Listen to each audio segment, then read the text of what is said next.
this thing over. Denies request to block certification of election results in Pennsylvania. Uploaded President Trump's hopes to return. Look, letter of the law, there's probably some truth to the request to block the certification. But some of the other headlines are trying to portray the Pennsylvania case as totally dead, which it is not. By the way, some others are saying you've got to get this all wrapped up by a week from today. That is one step, I believe, in the Electoral College, but that is not in the Constitution, and there is flexibility about that date, correct? Absolutely. This is one of the things where, of course, the media is trying to run it through because they don't want President Trump to win. They don't want him to be reelected. So they're going to say, no, this is a done deal. It's November 3rd. That was it. Well, except that we're going to go and keep it open until Joe Biden gets enough ballots, and then we'll cut it off. Well, wait, then it's going to be December 8th. Then it'll be December 14th. Here's what folks need to know.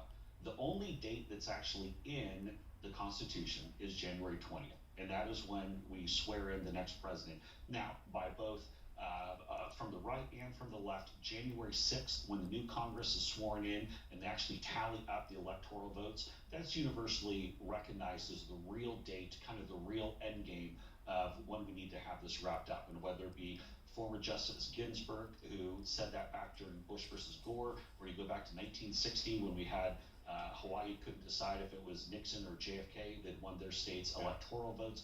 Really, it's January 6th. So don't get caught into the trap of December 8th or 14th. It's really January 6th is the norm. But if there's still a contest going, the only thing in the Constitution, January 20th. And I know there's enormous pressure on you, on others, and some of it is coming from Republicans to say, hey, look, Joe Biden's ahead. You know, Joe Biden, he's one of us. He knows how the system works. Let's just get back to business as usual. And I want to point out this Lincoln Project that's made up of so-called Republicans. Obviously, Republicans in name only, but some of them have been waging a cyberbullying campaign against attorneys who are working for your side. Here, the Lincoln Project, let's see here, puts up the office phone number. That's one thing, but you know, even private attorneys, those not in public office, have been chased off this case by the Lincoln Project. The media never give them a hard time whatsoever. Isn't that right?